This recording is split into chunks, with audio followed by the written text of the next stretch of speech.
In the 1976 movie Network, Peter Finch plays news anchor Howard Beale, who summons his viewers to protest injustice with his battle cry, "I'm mad as hell and I'm not going to take it anymore."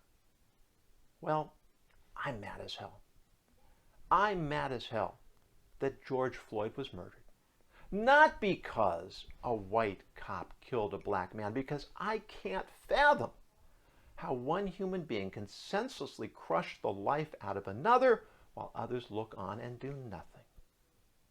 I'm mad as hell that civil protesters can have their passion for justice hijacked by opportunists who want to pervert social activism into looting and wanton violence.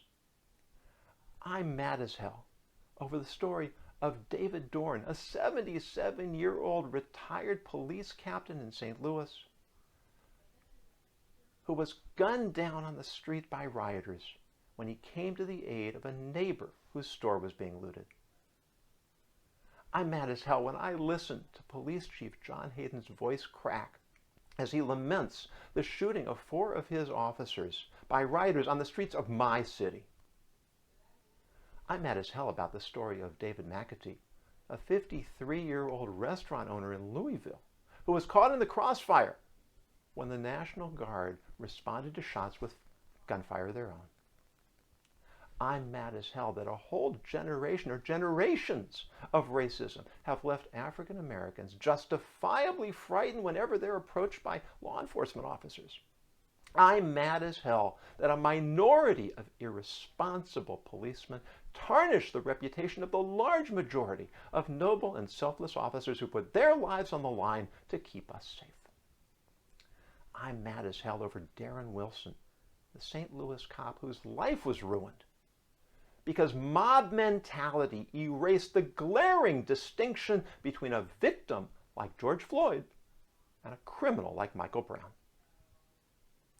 I'm mad as hell at our politicians who exploit every crisis for their own political agenda and power, and the news media who twist every story and distort it for the benefit of ratings.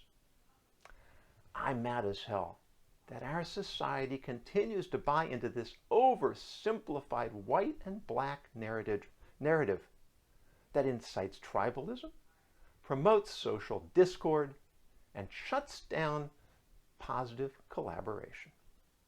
I'm mad as hell, but I'm not going to let my anger extinguish my hope.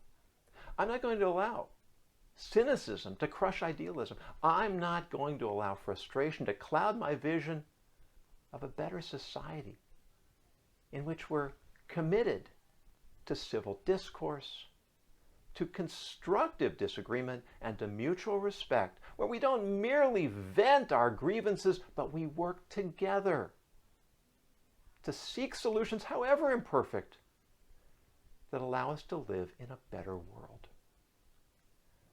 What are you going to do today to make yourself and your world a little better?